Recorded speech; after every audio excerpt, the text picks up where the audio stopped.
Samantala, para naman sa ating lagay ng panahon, inaasahang papasok na sa loob ng Philippine Area of Responsibility ang Typhoon Bebinca na papangalan ng bagyong Ferdy. Bagaman walang inaasahang direktang epekto ang bagyo sa bansa, base sa projection ng Pag-asa, palalakasin naman ito ang southwest monsoon o ang habagat. Narito po ang weather update mula sa Pag-asa. Magandang hapon sa ating lahat. Narito update sa magiging lagay na ating panahon.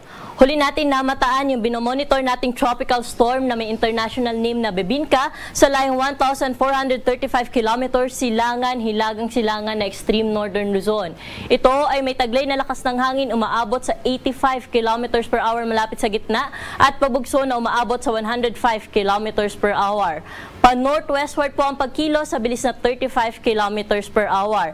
At kung makikita nga ho natin sa ating satellite imagery, nasa northeastern boundary na ho ito na ating PAR at inaasahan natin na papasok na ating area of responsibility ngayong gabi at tatawagin po natin na bagyong si Ferdy. At kung makikita nga ho natin dito na dadaplis lamang ho siya sa ating park, kaya bukas ng early morning or madaling araw ay inaasahan natin na lalabas na rin ito na ating area of responsibility.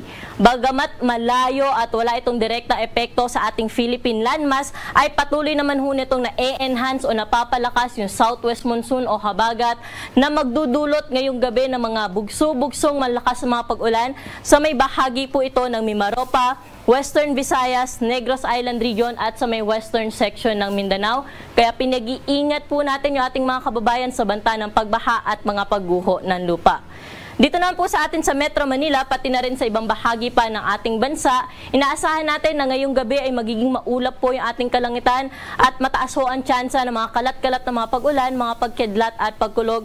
Dala nga po ng trough o yung extension ng kaulapan ng nasabi nating tropical storm na si Bebinca, pati na rin po ng habagat. Kaya ingat rin po, lalo na po yung mga pauwi sa kanilang mga tahanan ngayong hapon hanggang mamayang gabi.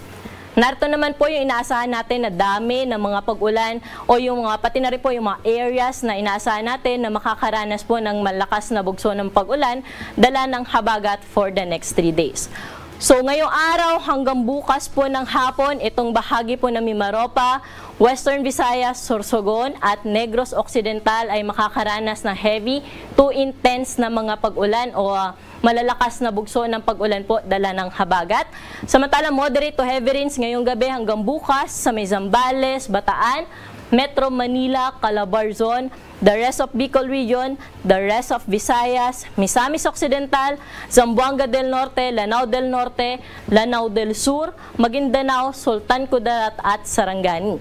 Samantalang bukas ng hapon hanggang linggo ng hapon, malalakas o heavy to intense na mga pag-ulan pa rin, 100 to 200 millimeters of rainfall po ang inaasahan natin sa may Mimaropa, Aklan, Antique at Negros Occidental.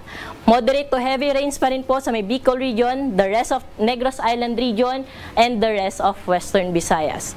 Pagdating naman ho ng linggo ng hapon hanggang Lunes ng hapon, ang bahagi ng Occidental Mindoro, northern portion ng Palawan, Aklan at Antique ay patuloy na makakaranas ng heavy to intense na mga pag-ulan.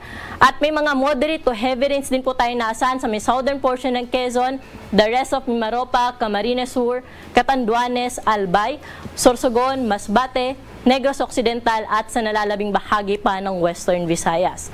Sa mga areas po na aking nabanggit ay pinag-iingat at pinaghahanda ho natin yung ating mga kababayan dahil may kalakasan at posibleng sunod-sunod po itong araw na may pag-ulan po tayong maranasan na kung saan ay posible ho itong magdulot ng mga pagbaha at mga pagguho ng lupa. Kaya dobleng pag-iingat at paghahanda po yung ating paalala sa ating mga kababayan.